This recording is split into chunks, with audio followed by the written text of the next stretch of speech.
Action. So professional.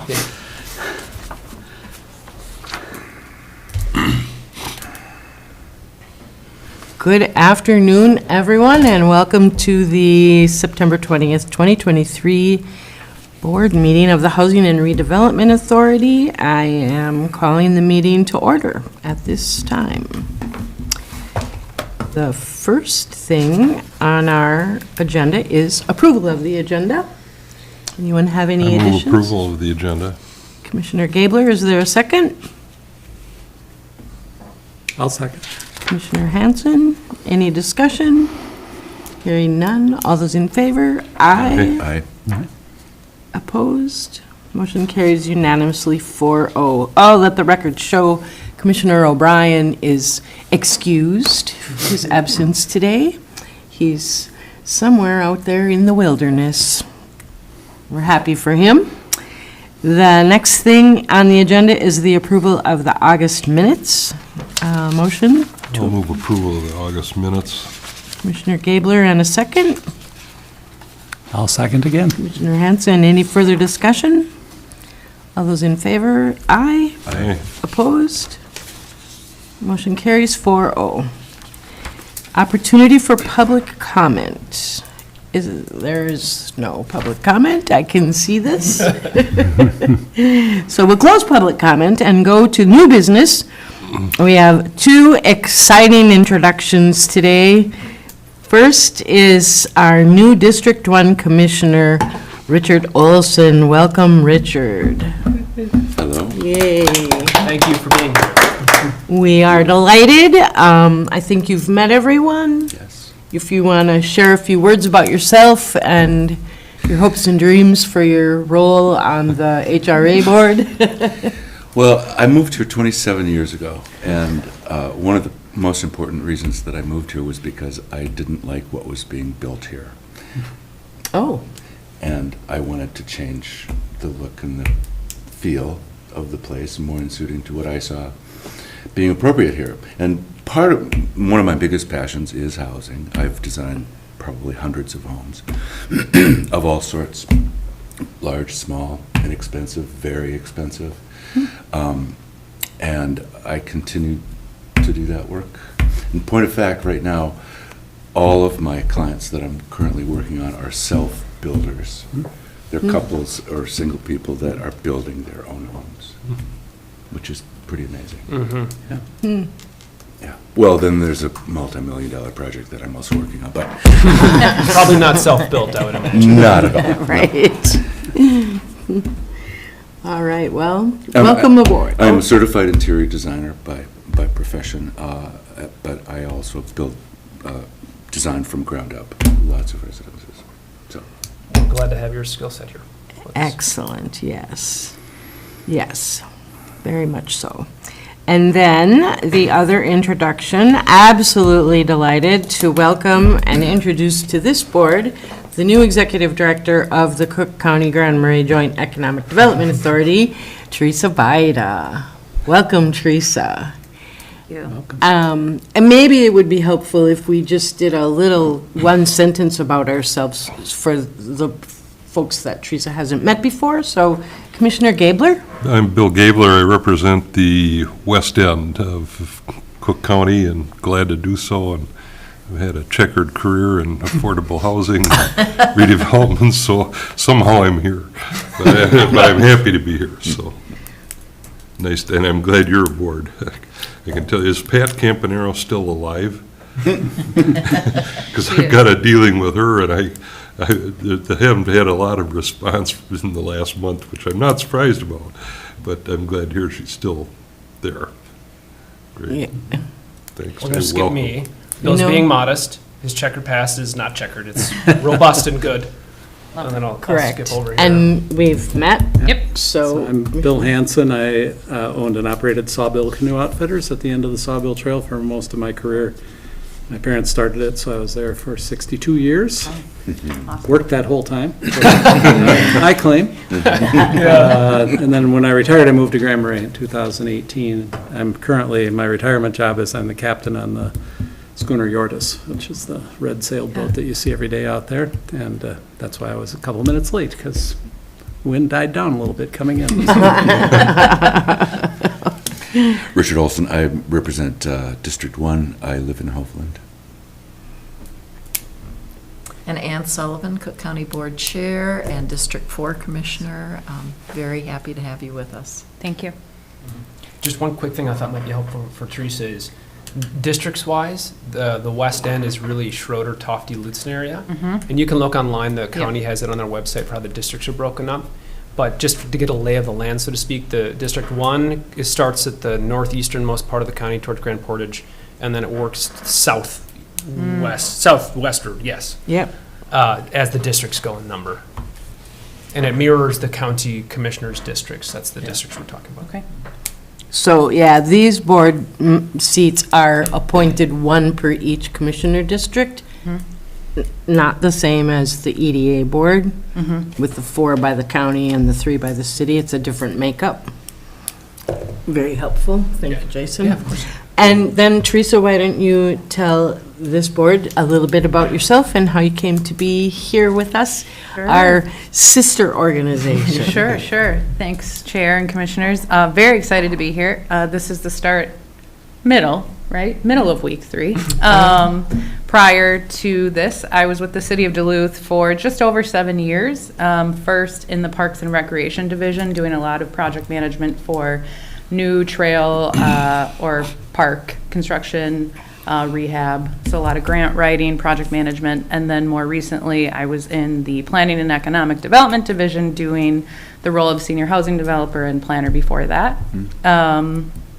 Prior to the City of Duluth, I was up on the Iron Range working in the mining industry, assistant managing a warehouse, and then a global contract analyst. So I grew up in the Twin Cities, went to college there, but my parents are from the range, so I always spent my summers there with my grandparents and have a lot of fond memories. So it's nice to be back in a small community with access to my favorite things right in my backyard. So I found a rental in Grand Marais, and my dog Scout and I are here, and it's wonderful to be close to the office and get to know everyone. So taking it all in, and everyone's been very generous with their time and information and the history. So yeah, looking forward to diving in. Well, welcome to our Thank you. community. Yeah. We're Thank you. so pleased to have you. Thank you. Absolutely. Here. All right. Well, then, we'll move on to other business. And I think, Jason, you're going to walk us through most of these items. If you want to start with the Switchback Village. Certainly.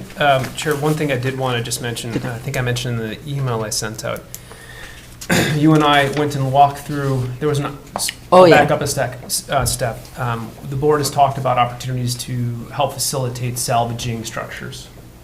We had one of these come up very sort of last minute for us, a week and a half ago now.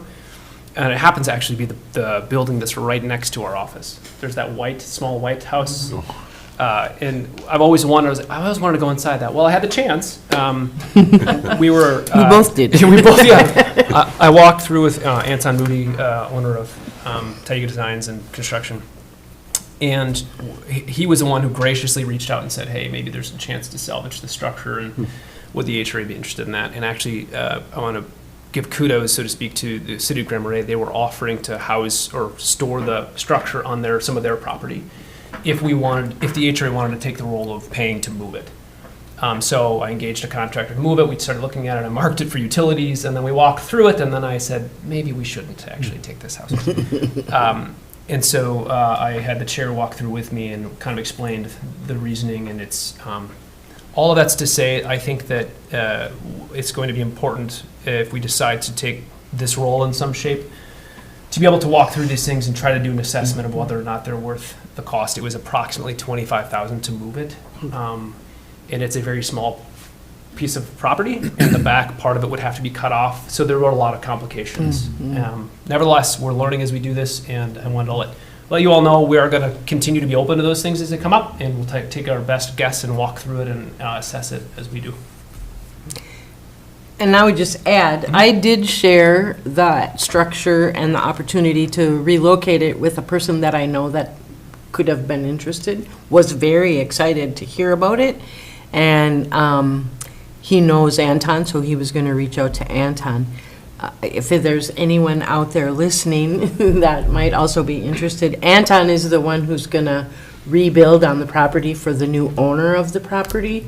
And it was, his desire that the house could be salvaged and someone could use it if it fit anyone's needs. But as Jason and I looked at it, it felt like for the HRA to invest $25,000 and hope that we would recoup the $25,000 when somebody wanted to buy that house from us, it felt too high risk. So that's why for the benefit of more, the public, it wasn't a good investment. But for a private party that has the right tools and skills to fix it up and make it a great little place, it could work. So, What is their timing? I was just going to say, there's two things that I want to highlight quick as the If public's any- hearing with this. Yeah, they need to move it by the end of the month, so the clock is very quick. And you have to have a place to move it to. There has been definitely some interest in the project, but one of the issues that they ran into is that people who are interested didn't have a place to put it. And so I also want to acknowledge that the owners of the property who are rebuilding they're going to be removing it and then rebuilding a new house.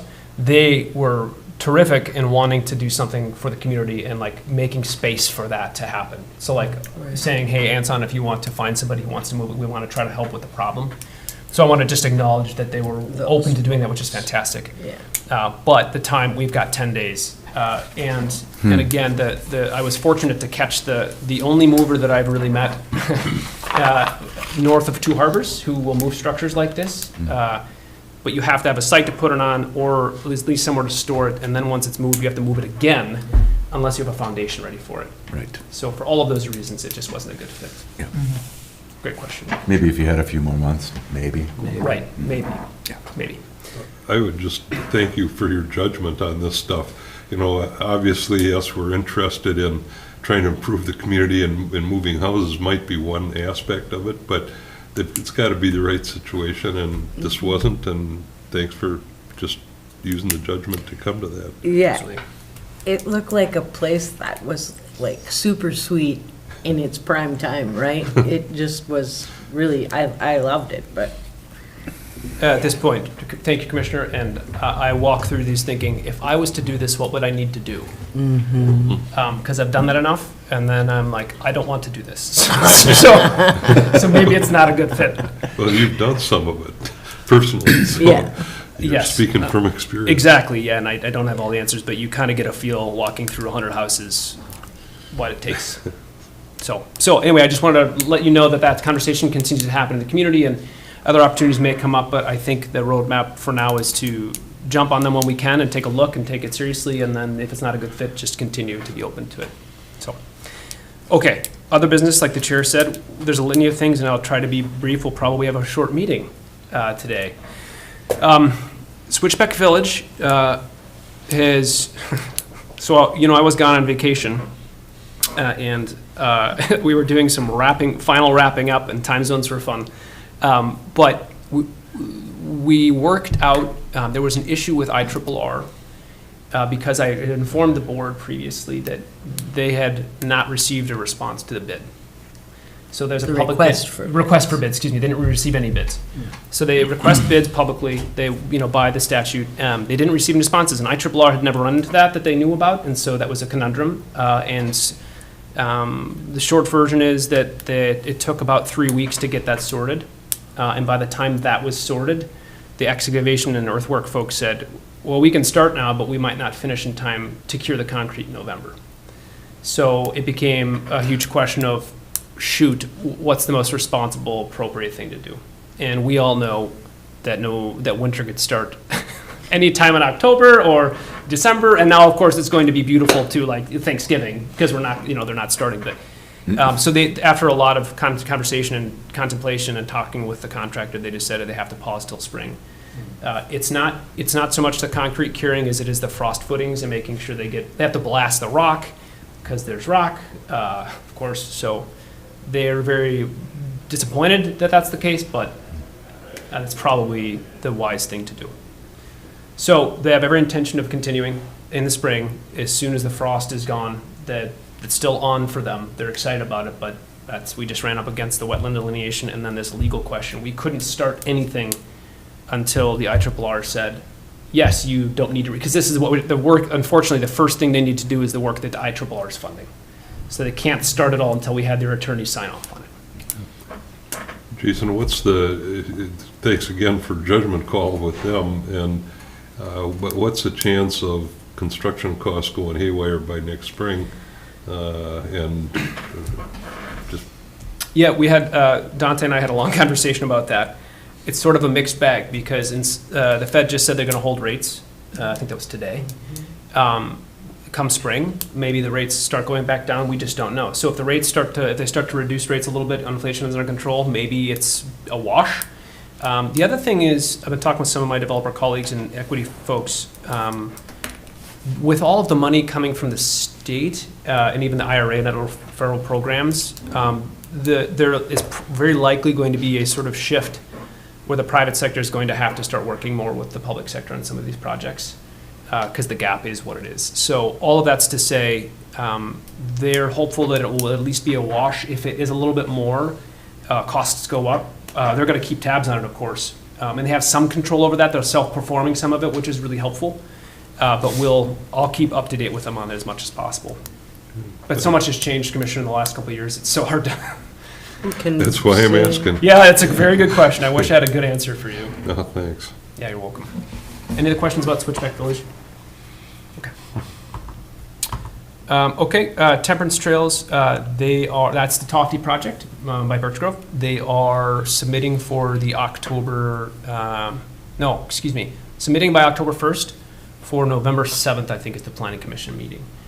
For a CUP. That's the objective right now. They're working with someone to get a website up and going, and they're going to start over the winter, do some pre-sales.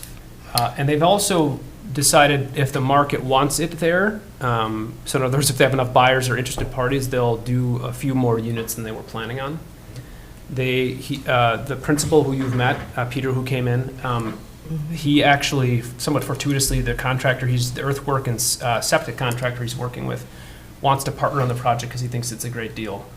And they're looking at doing some rental duplexes on the site too to try to do a little wider market of folks who'd be interested there. So, but When, can you say again when Planning Commission? November 7th? November 7th? I believe it's November 7th. Okay. So that would likely start in the spring as well?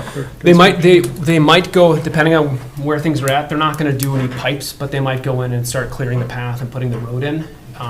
Because it's modular, and they're doing crawl space, they have a little more flexibility. So they want to set the stage. So they already actually have, there are 2 people who are already interested in buying a house. So we know that's not terribly surprising. I think there's a market there, I yeah. think so. Yeah. Okay. Envelope and Energy Improvement Pilot Program. That's a mouthful.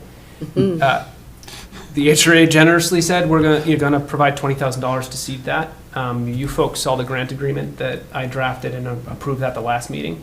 Friday, I'm driving to Virginia to attend the meeting where we learn if we get the grant that I applied for. Virginia, Minnesota. Yes, not the state, not the Commonwealth, the city in Minnesota.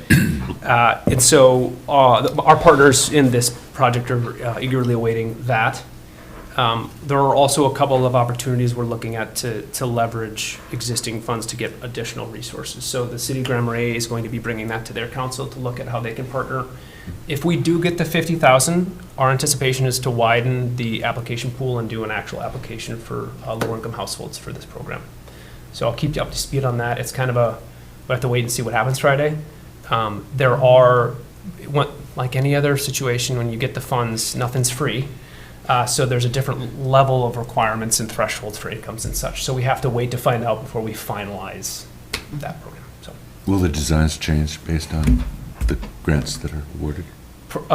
possibly yes. So right now we have identified some people from the county's Healthy Housing Program initiative. So we already have those inspection reports, and those are the pool it's a continuation of their effort, the county's effort. If we get the additional funds, there just aren't enough that are appropriate for the program in that pool. So we'll widen it. And then like I said, there are a couple, if we get that award, then we'll look at a couple of other leverage options to get more funding there. So it will have to change in some sense. I just talked to some of those team members today, and our design is to keep the program still with the envelope and energy focus, because there's plenty of need for that, as opposed to redesigning the intent. The program. Yeah, exactly. Did you also, or would you also, depending on the level of resources that are acquired, increase the amount of the individual grants to the homeowners? Or are you going to stick at the place where you've? Yeah, Chair, that's a great question. That's one of the things we have to revisit. It all depends on the amount we get, because if we open it up for roofs, for example, that's like 3 projects, potentially. You know, if a roof is Right. 25,000, depending on the roof, of course, right? So our intent and inclination is to, it all depends on the total amount we get and how many projects we think we can. Because again, one of the challenges here is, at least initially, I was going to review all of the bids from contractors. And when there were 6 of them, that's one thing. If there's 20 of them, then that becomes a lot more. Right. So it all kind of depends. Yeah. No, but I mean, like for the individual homeowner, I think the cap is 5,000. Correct.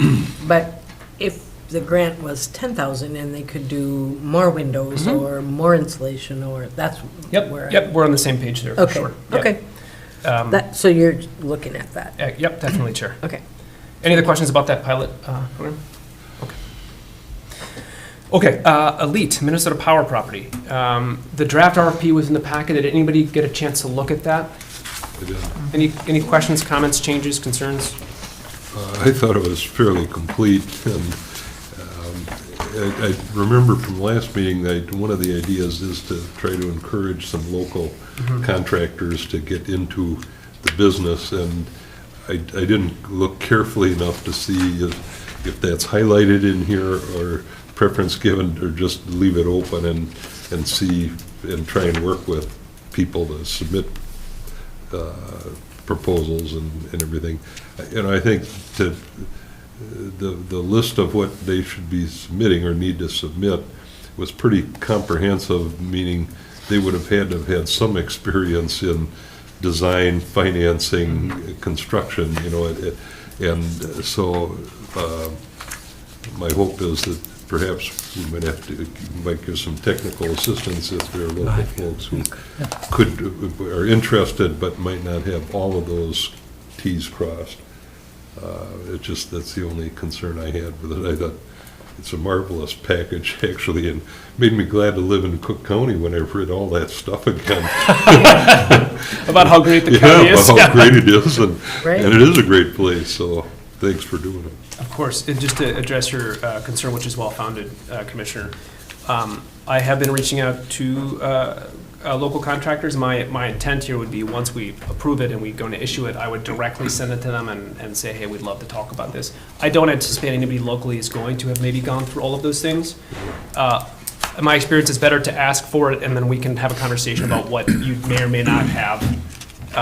But we can tweak any of this for sure. But I also want to make sure there's an expectation that this is, because we're an HRA, this isn't a speculative deal. We don't want it to. We want to have somebody have their ducks at least a little bit in a row. Thank you.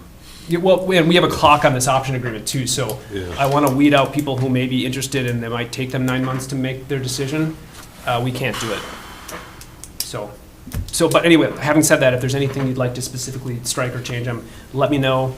I'm not planning on issuing it, like it says, until October, so there's some time to make some last minute changes. So I'll leave a couple weeks. If I don't hear anything by the end of the month here, I'll plan on moving it forward unless there's other concerns. You write that you don't anticipate any issues for changing the zoning? Correct. Okay. Yep. Yes, I've already talked with the zoning staff about it, and they don't think it should be an issue at all. Okay. Yep. But on that note, quickly, unless we have an interested party, I don't want to go through the rezoning process with the county. Yeah. So, For sure. yeah. Anything else on that? Good job, Jason. Okay, on to the next.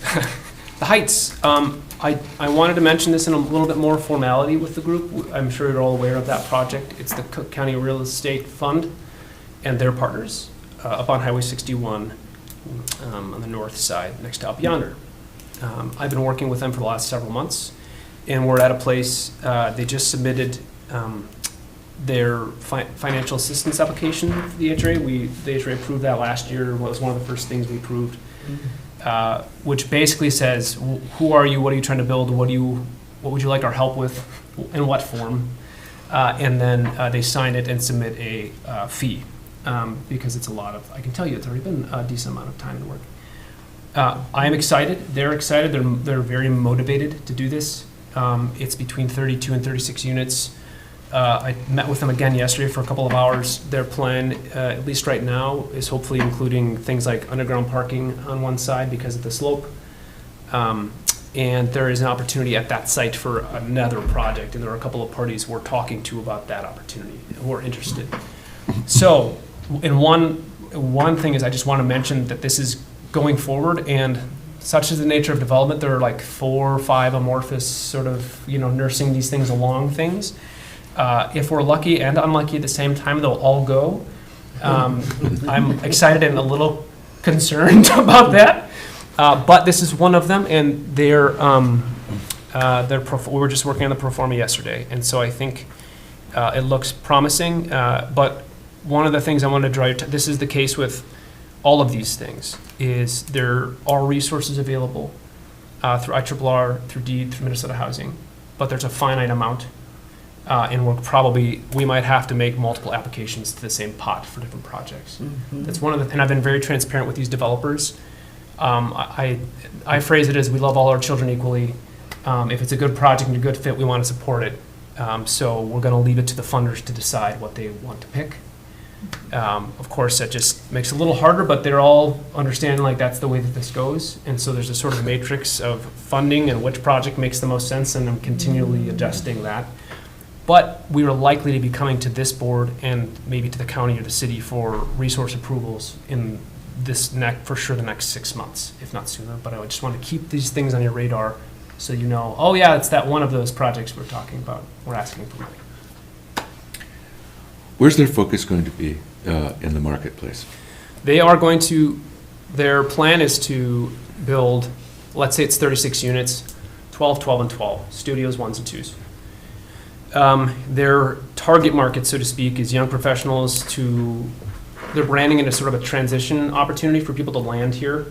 And again, it's going to be workforce oriented price-wise. So they're looking for that target. Also seniors who want to stay in the community, there's an elevator, and if there's underground parking, it becomes a nice amenity for them.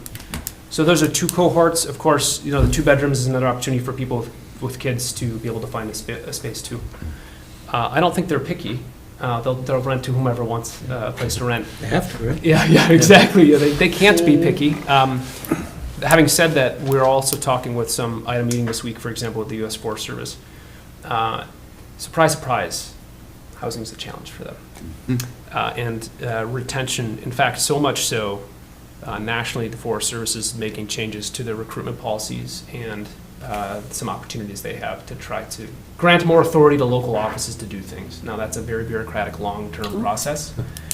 So, more to come over the next 5 years in the Forest Service conversation. But suffice it to say, one of the things that I left them with, and I've been leaving with other companies, is these projects that we're working on, if you want to, guarantee some leases, the developer would be happy to talk to them about that. That's good for us, it's good for them. There's workforce, making sure they have a spot to land. So we're continuing to put that out in the ether and see.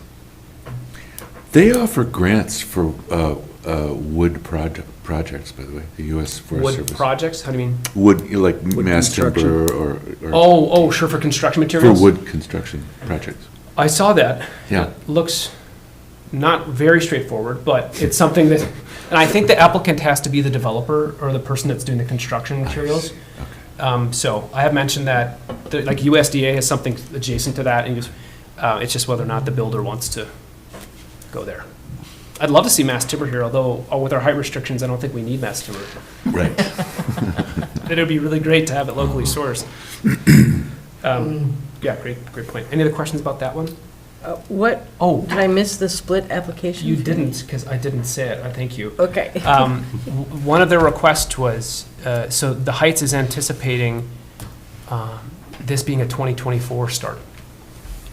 That's the goal, subject to, of course, Minnesota Housing and other people's timelines. There's a couple of grants that we're pursuing that Minnesota Housing just doesn't, we met with them this week, they just don't know when they're gonna have things rolled out. That's what happens when you get $1 billion and then you have to spend it. Yeah.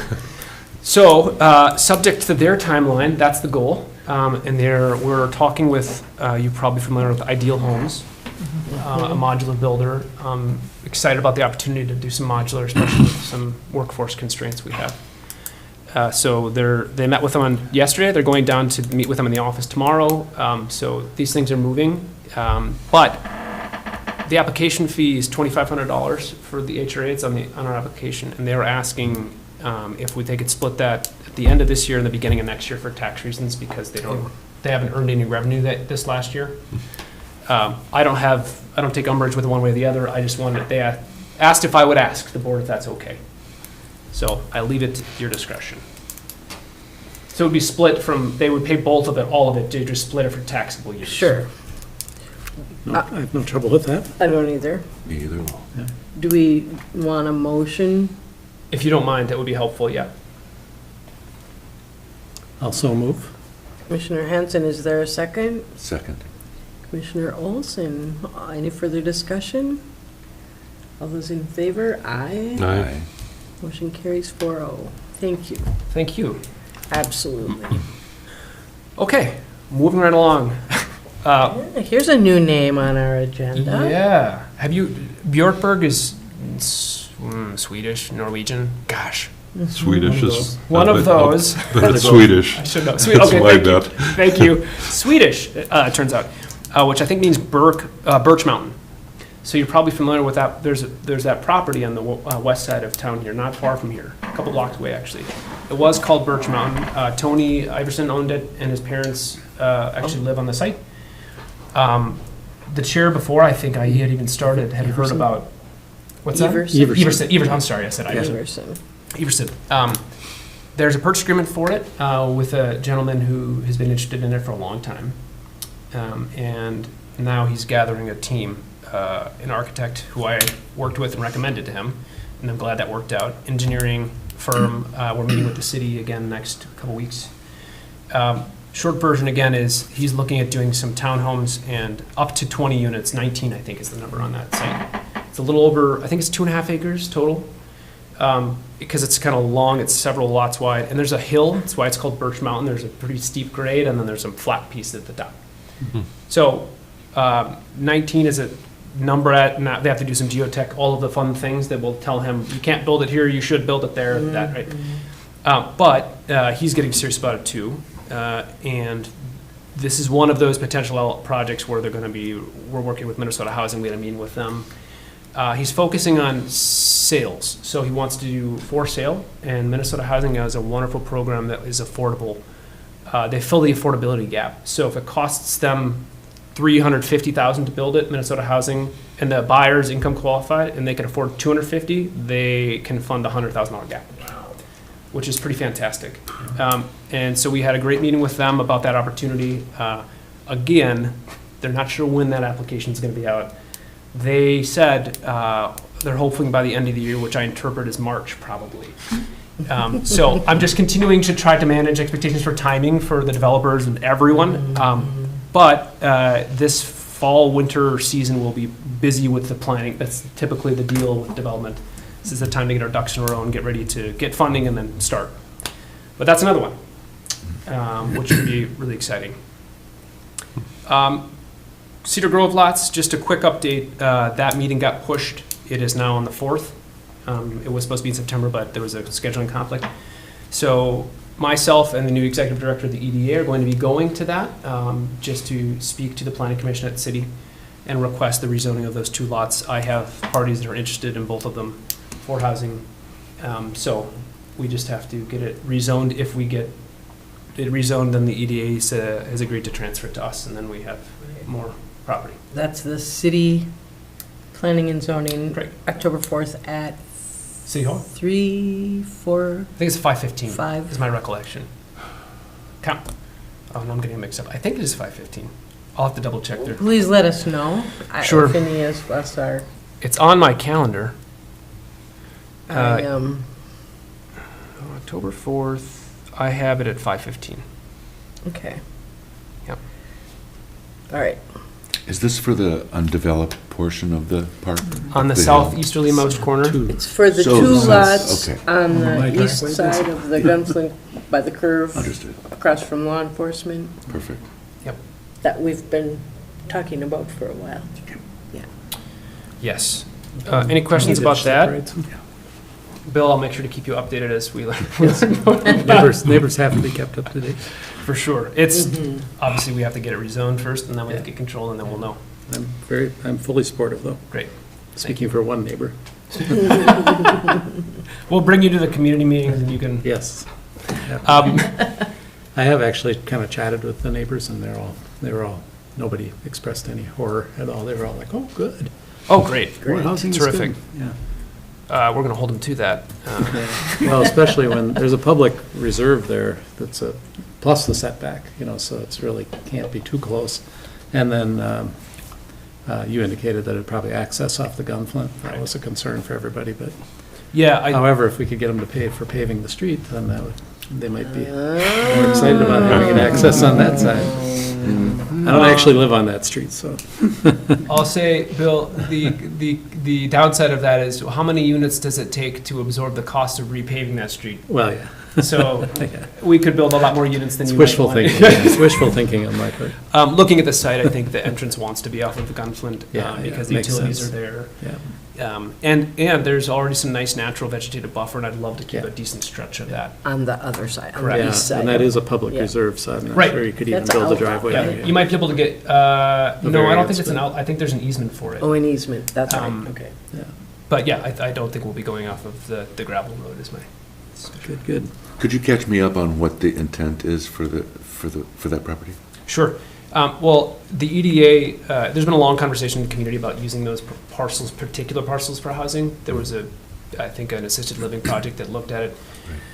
Fast forward to now, there are only a couple more properties, I think, in the business park itself that are available. But these two are sort of naturally bifurcated from the rest of the park.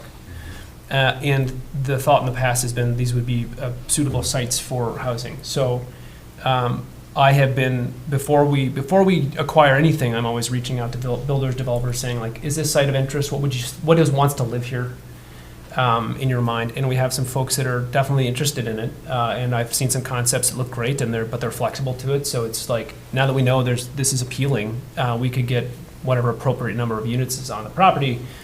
Now we get it, and then we can have those more in-depth conversations. Of course, with some design expertise, it would be helpful to run those things by the board. And so there's nothing concrete. We have no agreements, of course, but I found it very prudent to at least ask the question before we get the property. Great. Yeah. A quick update about Birchwood. I've been talking with one a bit. The early no's were sent out from Minnesota Housing.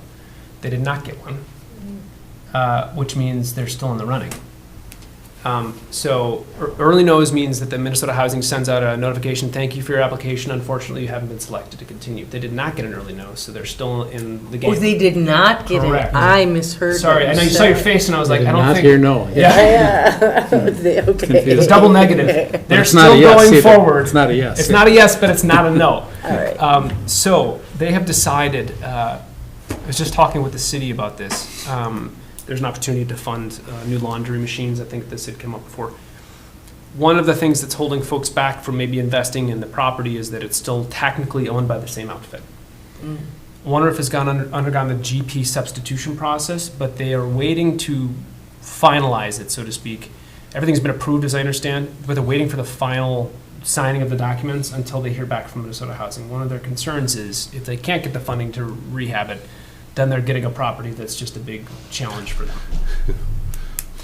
Is this like a chicken and egg thing? It's more like the rural development process takes a long time, and they wanted to sort of expedite that process, but not finalize it until they get the yes from Minnesota. So if in December Minnesota Housing says, we love it, we're funding it, then they'll sign Then the paper, they'll- and then it'll be okay. officially one roof property. Okay. Yeah. I get it. But Thank you. that was a change. I just wanted, because before they were planning on doing that either way, Right. and then I learned this last week that still waiting to do it until they find out from Minnesota Housing Board, and that's probably prudent on their part. I don't blame them for being Nope. cautious. Yep. Makes sense. We have been continuing to do, they have the $300,000, the $250 deferred loan and $50,000, or sorry, 175 and 75, 300 total of funds that the HRA provided them, and we're continuing to do those draw requests, and so they're using that money to make improvements, et cetera. So we're still partnering with them, in the building either way. And then finally, on one front, the property, the Grand Marais, they have decided to, I think I told you to list both of those properties that they own. The Grand Marais property is going to be listed for $400,000, I think. That's right off of the Nordic Star Drive. And then there's the property in Lutzen, but there may be just today, we're working on matchmaking for another potential project, so that may not be listed. We will see. So, I at least want to let you know, Birchwood, people ask about it. How many lots in the Grand Marais are available in that? It's not parceled, it's not platted, it's just a chunk. But if it were, The sort of concept that I saw back when they built those homes was to put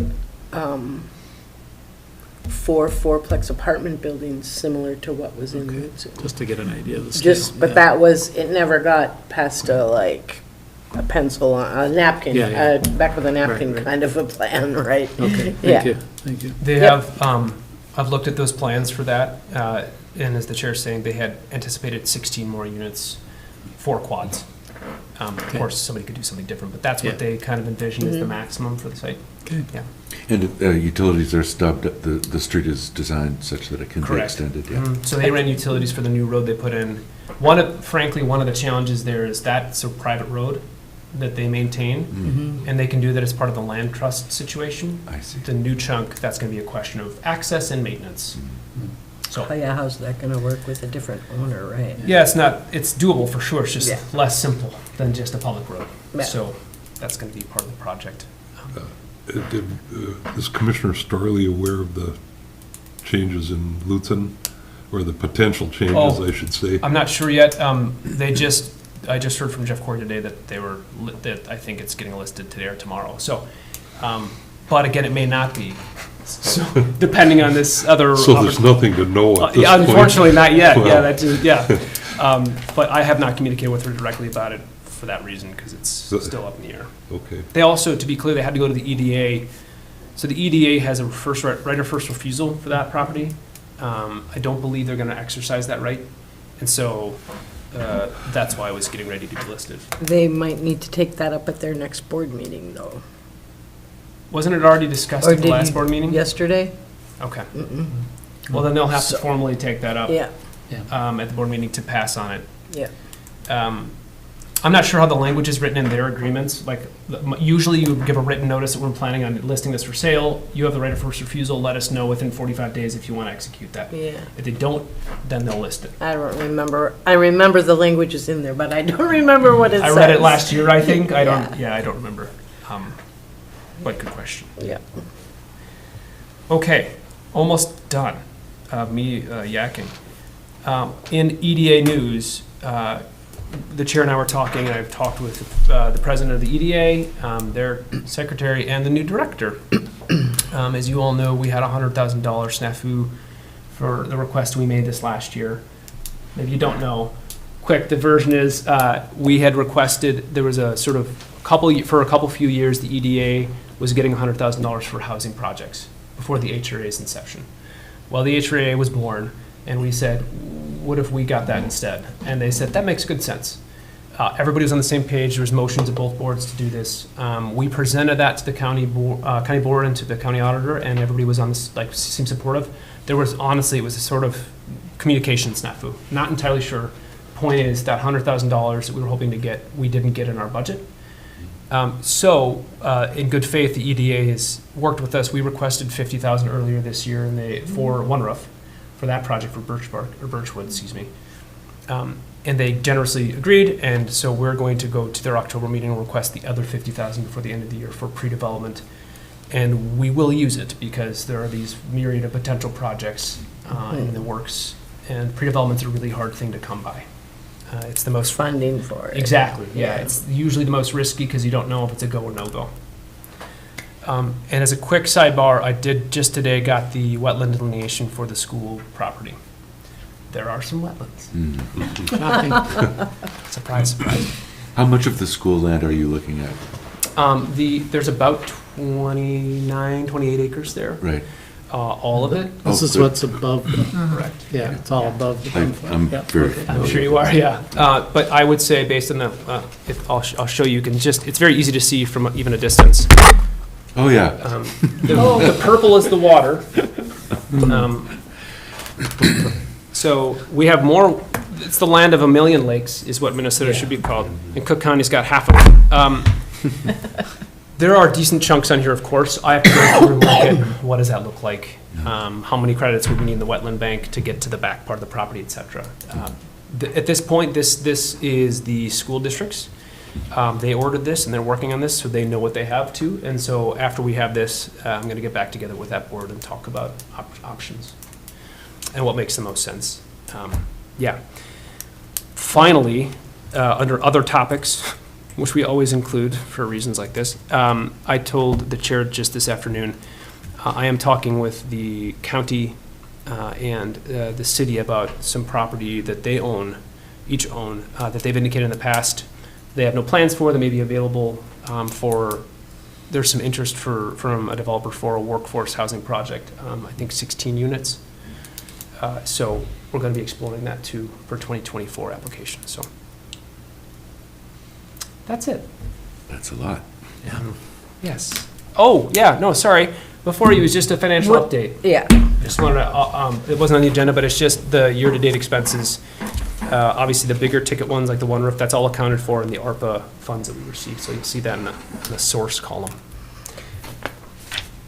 Chair. I just have a question. If it might be helpful if this board passes a motion to request that $50,000 from the EDA. Good point, Chair. Yeah, that would be very helpful.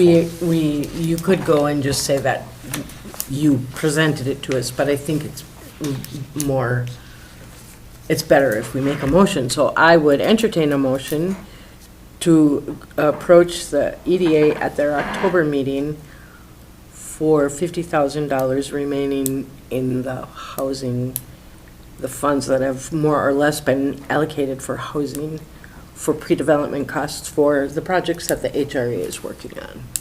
I'll move that. Commissioner Gabler? Motion. A second? Second? Commissioner Olson, any further discussion? All those in favor? Aye. Motion carries 4-0. Thank you, Chair. I appreciate that. Good Yeah. call. Thank you. Just to be, point of clarification, I will wait for, like I said, a next week and a half or so to get any feedback you have about the RFP before finalizing that. Again, if I don't hear that, then I'll plan on getting that ready to go out. And everybody has that in their email. Correct. Because And if you it was in need, the board if you have packet obviously that questions or went you out, need the so- copy, let me know. I'm happy to send it out again, but I just want to put a button on that to make sure I can actually start getting it to people and saying, you should look at this, please submit. I think you covered everything. Great. Yeah. All right. Any committee reports? The Finance Committee has not met in the last month, and it's our obligation to try to figure out a possible part-time accountant or some help on bookkeeping. And so on behalf of the committee, I'll ask anyone here, if you know of a person interested in part-time bookkeeping, please let us know. Otherwise, we're probably going to go into boreal.org and or make a couple other inquiries. But and I was thinking, I can't remember what finally was decided with EDA with their help on that. But if that person is capable and interested in a little more of the same type of bookkeeping, governmental stuff, that would be interesting. But so, I'll ask her. I know her personally, and I'll check in with her. I'd great. kind of be surprised, but I'll ask her. Yeah. We did talk about it. Steve talked about it, Serba, and he said that she just doesn't have the capacity. Well, that's what I'm thinking. And who is doing it there? Her name is Serena Oh, Crowley. I know Serena. Okay. And she is really busy. Yeah. Okay, so yeah. What kind of time commitment are you looking for a bookkeeper? it's not a big bookkeeping assignment, I can tell you that. Our books, you know, first of all, our books are being put together. That's actually another question. Where is Redpath on the assignment to get our audit done and our, you know, our financial statement in order from the first year and a half of operation or whatever, which is, it's all been handled by the county itself right now, but we need to get off of that and be responsible for our own books, and so, you know. So it doesn't sound like it's just. It's not a big time commitment, but it's, and I would assume if you need QuickBooks, you know, Yeah. and that should pretty much do it, but it is governmental accounting versus, you know, corporate accounting, so you need to have some knowledge of the difference. But, yeah, I don't have a good feel for A, what would be an hourly rate, or B, how many hours a month would that take, but anybody who is interested in the position, we'd be happy to walk them through what we know, and, Right. and they'll have a good base to build on once the audit is done, I think, so. This is our year-to-date 2023. You can see it's not very, Yeah. it's pretty simple. It'll be more complicated with It will assets. become, Yeah. Sure, of course. Way- when we start, With yeah, grants and loans and everything else, it will get more complicated. it will get more. And we will then amend a contract as the workload increases with someone, so. Just quick, Commissioner, you had a question there about Redpath status. They are doing our audit in concert with the counties, Yep. because we are an entity under the county. So when the counties is done, we'll get ours as well. Okay, So that's, should be in the next, I was told the next month or so. But having said that, there is one other thing, and they offered or asked if we were interested in bookkeeping services as well. cool. Obviously our preference is if there's somebody locally who's able and wanting to do that, that's great. If we can't find somebody locally, we could always ask for their input, and maybe they know somebody. You know, I think it might actually be interesting to find out if they have a proposal, what would it be? I mean, how much, cost-wise is what I'm thinking. They know the stuff. I'm not saying we shouldn't get somebody local if we can find them. Right. But they know what they're doing, and, you know, they're a high-priced CPA firm, high-priced, is kind of in quotes, but I'd be interested in that kind of feedback, just going forward to, as due diligence, if nothing else. And they would actually give us recommendations to other firms. Not, Redpath can't be the bookkeeper and the auditor. They Right, can't no, do that's, them I'm both. just looking for basic information. Any as information we can background that glean, yeah. Can get us Exactly. in a ballpark. Yeah. Well, and we have our RFP out for future auditing for this year, for '23. Yes, Oh, that's right. Right, and they're going to be responding to that, and then, you know, let's just say that they aren't selected for that, Then they could, then they could do bookkeeping, because their current audit's just for the 1 year. correct. But regardless, I will ask Redpath if they have any ideas about that. Of course, they want to get selected for, maybe we'll wait until we get the responses for the RFP, we make a selection, sure, Yeah, because there might be a little conflict yeah, there. that's so- okay. Okay. all right. Oh, think we have any other committee? I To recall Bill saying report. that he wanted to be a part of all of the committees, isn't that true? That was the meeting I wasn't here, I think. Oh, yeah, so you were assigned, that's right. But I'm happy to serve on a committee or two if need be. I think the only other one, I may not be remembering clearly, but I think the only other one is personnel. Personnel Yeah. finance. Finance. I think that's all we have right now, so Yep. you can be on Be happy to be on personnel. personnel, that's great. Very good. And Richard, will let you have a little time to think about what committee you want to join. You skip a If meeting any. and you'll be on Do you have a personnel. design committee? I was just going to say, you want to Design start a committee. design committee? Yeah, there you go. Well, the issue we have with All right. 5 commissioners, the committees can't be more than 2. Right. And to stay out of public meeting notices and all Yeah, that. kind of can't have thing. any quorums. Yeah. Smallest Oh, yeah, committee that's right. possible. So we'll have to see who, I can't remember who's on personnel, but we'll figure that Okay. out. All right, any commissioners have other items for the good of the order? I have one, just point of information. So I serve on the Grand Marais Public Utilities Commission as well, and I think I probably need to disclose that publicly, which I haven't done. I did disclose to them that I'm on this board, and there's no real conflict there, I don't think, but I'll, obviously be alert for that. But at our last meeting, the city administrator proposed, so right now, if you build a new house in Grand Marais, in the city of Grand Marais, the total cost for connecting to utilities is about $2,700. And $2,000 of that, if I understand this correctly, $2,000 of that is are what are called facility fees for sewer and water, $1,000 for water, $1,000 for sewer. And that's something that kind of has been in place for many years, doesn't really have a purpose. For fast-growing suburbs, they do that just because they're anticipating they're going to have to expand their treatment plants and their water plant as things grow quickly. But for a city like Grand Marais, that there's nobody's guessing that we're going to grow quickly. It's kind of an antiquated concept. And so in the spirit of making it easier for people to build new houses, he's proposing that we drop that $2,000 of that fee. The $700 of it is more direct costs, adding people to the database, sending out supervisors to check on the actual installation and that kind of thing. That's totally legitimate, of course. But so we didn't act on it, but I think we will at the next meeting. It'll be on the agenda for sure and be acted on one way or another. And I'm on record there and now here as supporting it.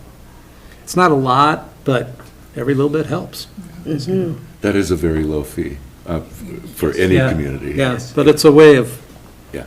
encouraging, as a Thing. total of project cost for any new house, fairly small percentage, but those things add up fast. So- Commissioner, am I right in remembering as well that fee was applied per unit for multifamily? So, Yes. so yeah. for a multifamily, Oh. then it's $100,000 for. Well, the- I'm that was- not sure about that. It's, I think so, yes, it I was. talked yes, to per Commissioner unit, Roth yeah. about that. So for Switchback Village, it would be like 150,000, yeah. And so the part of the conversation was to change that for that too. Yeah. So, because the administrative work is not demonstrably different for one. Well, it's not, this fee isn't really administrative work, this is for future growth of the system. Oh, sure. But the reality is, those systems are funded in other ways, and it's really kind of it just goes into the general fund. It's just kind of a fee that doesn't, it covers expenses that will now be covered by ratepayers, so that's a reality, but it does encourage new construction of, especially the more modest homes. It's a larger part of the percentage, so I think it's a good idea. Wow. Thank you for. Small, but- It's the psychology of it as much as the Yeah. dollar, although the multifamily stuff stacks up. Yeah, But, it's real. Would it be beneficial for this board to make a statement about this? I don't think so. I think it's fine. Let it Just be? Point of information, yeah. Okay, all right. Because nothing's happened. Other than the statements we've happened. already Yeah. made, like, this is great, yeah, we love it, okay. Yeah, hopefully there'll be some synergy that I can, by being on those two boards, can help with. Excellent. Speaking of, I'm going to send both you, Commissioner, and you, Commissioner, our conflict of interest Yes. policy forms to fill out. Sorry, I knew I was missing Yeah. something for you, so I'll send that Right, to you. Good that idea. is, I think, the only thing. Mhm. And if if you have any questions on boarding, speak up. Jason and I are both, Thank you. and I'm sure Commissioner Gabler is out. We're all here to help you feel comfortable and well-informed, so. Thank you. All right, and Commissioner Sullivan, we haven't heard from you yet today. Would you have anything to share? Just things are moving along, as you know, with the budget. We did set our preliminary levy for 9%. And so we'll be reevaluating a number of different departmental budgets as we move forward. That will help happen well into October. And by the end of the calendar year, before the end of December, we will, and probably earlier, probably our first meeting in December, our goal will be to set the levy. But just so everybody's clear on that. Thank you. And housing is still our #1 priority. Thank you. That has again. not changed. Right, thank you. Just a question for Commissioner, were you out grouse hunting this weekend? Yes, I was. And how did you do? I did very well. I had to go out right at sunrise because I had an opportunity to work with the Airport Commission up at the 75th anniversary for the Eagles, which started at 8. So I got a half hour of hunting in, came home, cleaned 2 birds, and got there at 8 o'clock. It looked very appropriate and clean. Yeah. That's fast. No Good blood for on your you. clothes. Glad to hear it. There were a lot of airplanes in the area this weekend, I noticed it. Yes, no kidding. Yeah, we had good people come turnout. from Pennsylvania, Ohio, wow. I mean, all over the U.S. It I was had passengers. absolutely wonderful. Passengers on the boat that flew in and then went on the boat. Oh, that's great. Yeah. Was I this was why so the fighter sorry. pilots were flying over? No. I don't think that's that kind of airport. Did you invite them? I tell the We actually passengers. did have Tina Smith's office Oh, great. representative. Senator Smith sent Orion DeFranco, her staffer from awesome, yeah. Duluth. So it was really nice to have Orion there, and so we visited with him at length. Great.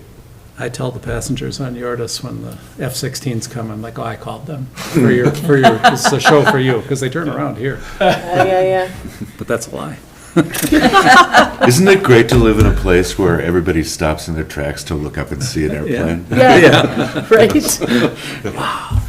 It sounds like, just a total sidebar, it sounds like the aerospace community generally likes to come up the shore and come, like, my brother's a Black Hawk pilot, a captain in the Army, and when they get the chance, they take a training ride to Grand Marais and do, because they love coming up and look, of course, in the fall, they're like, we might have to go up to the airport or, at least Duluth. So we're a popular flight destination, is what it sounds like. I had a Black Hawk pilot on the boat this weekend. Oh, really? Yeah. Well, and I missed the event, but if you've not been to the airport, it's worth a trip up there to just see the facility. It's really quite an asset to the community, It's a and huge economic driver for our community, and one of the things we're engaged in right now is a 20-year master plan to figure out, as Cook County grows, as economic development grows and changes, how does the airport fit into that? So we're working right now with the FAA and MnDOT Aeronautics to develop the next 20-year plan. Wow, so it's very exciting. Rod Roy's private business up there is astounding, too. Really, just amazing what he's got going there, yeah. airplane restoration. Yeah, Oh, he's the, okay. yeah, he's famous. Not here, but everywhere else. Yeah, I've heard the name and I Yeah. would make, okay. When we put together the PowerPoint presentation for Saturday and we were looking through the Minnesota Historical Society archives, he was in there restoring planes. Yeah, oh, yeah. That's great. It was He's just quite at, incredible. At Oshkosh, he's like a celebrity. Like a crowd follows him around. Really? So, yeah, he's something. Yeah. Well, we should adjourn if we're going to chat. Okay, we've gotten a little bit off the agenda, but that's okay. It's all good. It's clearly evident that there's a lot of passion in this community for all the things we have here together. And on that note, a motion to adjourn So move. and a second. Sure. All those in favor? Aye. Thank you, everyone. Have a great evening. Thank you, Janice, so much as well for your help with the technology. Yeah, thanks, Jen.